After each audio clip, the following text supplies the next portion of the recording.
How's it going, everyone? It's Harvey from Weatherspoon 1000, and in this video we're going to focus on the Caribbean and determine if any low pressure system that's expected to move into the Caribbean will develop into Tropical Storm Danielle by next week. But before I begin, make sure to subscribe if you want to see more weather content. So there has been recent developments regarding the forecast from the GFS model, which makes it a little bit more likely that we could see Tropical Storm Danielle by next week. Of course, the chance, I'd say, is still on the lower end, especially since it's so uncertain, but the chance has risen a little bit because now the GFS model is leaning more towards developing a couple of well-defined low pressure systems by next week throughout the right around the southwestern Caribbean. So if I were to move forward, so let's take a look at the GFS model forecast right now. We do see that it's fairly dry. Of course, there's a lot of stable air right around the main development region, which is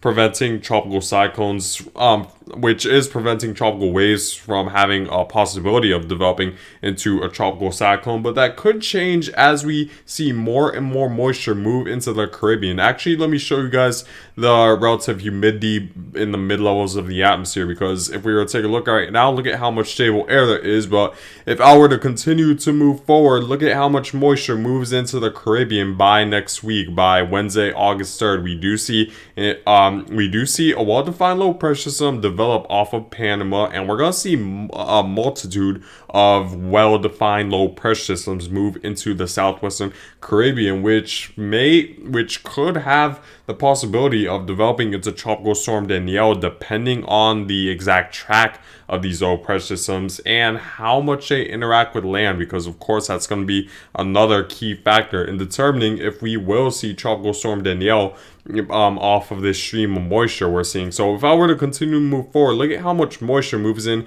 to the Caribbean, and we do see a pretty strong a relatively strong low pressure system just off of Nicaragua at this point, where the pressure drops to 1,003 millibars, and it's pretty much hugging the Central American coast. And this is relatively recent when it comes to the forecast hour, which is 144 hours out, which is around the 6-day mark. It's still, of course, highly uncertain at that time still, but compared to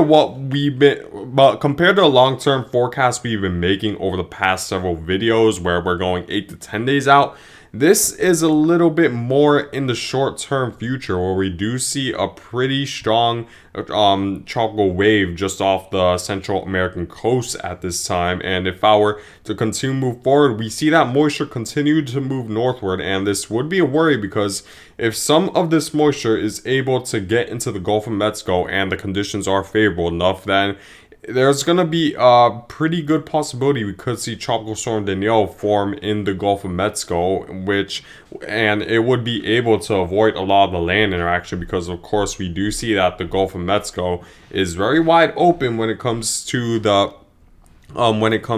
how the lack of land interaction that you'll see in the Gulf of Mexico, or this tropical wave would see in the Gulf of Mexico. Because if it were to move northward, we do see a very open area for a tropical wave to develop in the Gulf of Mexico before it reaches land. So if I were to continue to move forward, the GFS model is forecasting a tropical wave to eventually move into the Gulf of Mexico, and potentially we could see Tropical Storm Danielle if we were to see a low pressure system moves that far northward. Of course, it's super far out. It's almost a guess at that point, but it's very interesting to see that we're going to see a continuous stream of moisture move into the Caribbean, and I think that could be our best possibility. We could see Tropical Storm Danielle by next week. Now, of course, there are going to be inhibiting factors. One of the big inhibiting factors I mentioned in my previous video is the amount of wind shear, because of course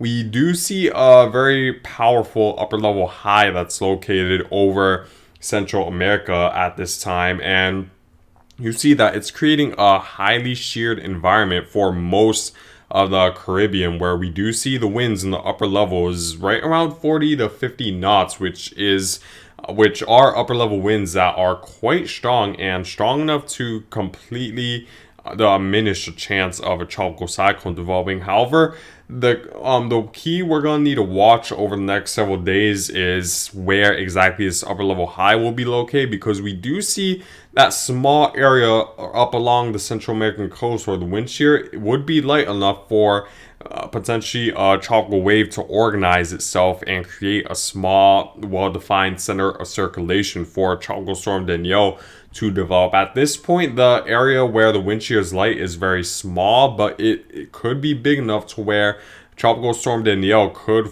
develop off the Central American coast. Now, in terms of when this would have the highest chance of developing into a tropical storm, it really will happen, I'd say, after the 4-day mark, once we really do see that moisture move into the southwestern Caribbean, where again you see that we do see this powerful tropical wave eventually move into the Caribbean. So I'd say after the 4 to 5 day mark, that's when you guys should be aware of around Central America, not only for the possibility of Tropical Storm Danielle, but the possibility of heavy rain. So that's gonna be something to keep in mind. But we're gonna need to pay close attention to how this upper level high maneuvers itself to really determine if the wind shear will be light enough for Tropical Storm Danielle to develop. And when it comes to the European model is a little bit less lenient on developing a low pressure system that's strong enough to maybe have the possibility of developing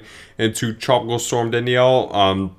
However, the European model also does agree that there's going to be a continuous stream of moisture that's going to move into the southwestern Caribbean. But the key difference is that it's a lot less moisture, because if I were to show you guys the relative humidity in the mid-levels of the atmosphere, you see that the moisture isn't as vast, or the moisture isn't spread out as wide or over a larger area as the GFS model, where you see the moisture is primarily relegated to the extreme southwestern portions of the Caribbean, unlike the GFS model where the moisture is pretty much where the amount of humidity is pretty much swallowing up the entire Caribbean. So the stable air in the European model's case will be an issue. The European model is expecting a lot less moisture than the GFS model, so we're going to need to see which one will be correct when it comes to the relative humidity in the mid-levels of the atmosphere, because of course that will be another key determining factor. The GFS model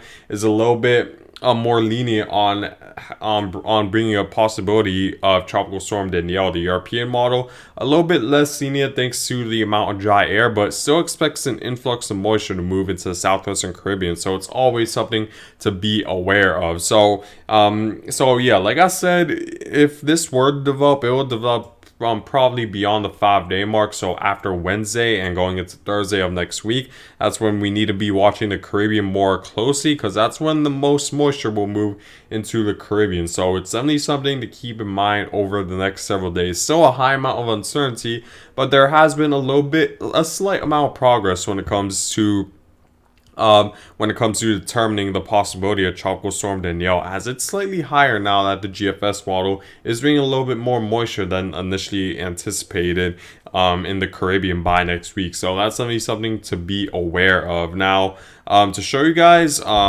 what the ensemble members are stating at this time, let me actually go to the 18Z forecast run. So let's go 186 hours from now, and we do see that there's several ensemble members wanting to develop a low pressure system. However, we do see one that does develop a tropical storm at that point at 9, dropping the pressure down to 995 millibars, which is very interesting, and it's definitely a stark contrast from what we saw yesterday, where pretty much all the few low pressure systems that developed in the Caribbean, or at least the ensemble members developed in the Caribbean, were very weak. Now we do see that one ensemble member developing this low pressure system to tropical storm status. Of course, it's going to be hard to outweigh the amount of weak low pressure systems we do see with the ensemble members, but it's definitely something to be a little bit more concerned about if we do see this trend continue, where the low pressure systems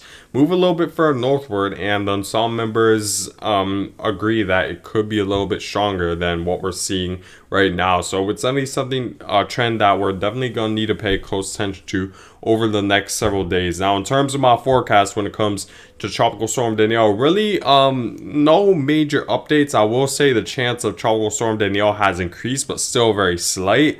So it's definitely something to keep in mind over the next several days. We're just going to need to wait and see how the computer models adjust their forecasts over the next several days to really determine if Tropical Storm Danielle will develop in the Caribbean by next week. We're just going to need to pay close attention to the amount of wind shear and moisture that will be right around the Caribbean to really determine if the possibility exists. But yeah, guys, I guess that's it for this video. I thank you guys for watching. Make sure to subscribe if you want to see more weather content, and I hope you guys have a great day.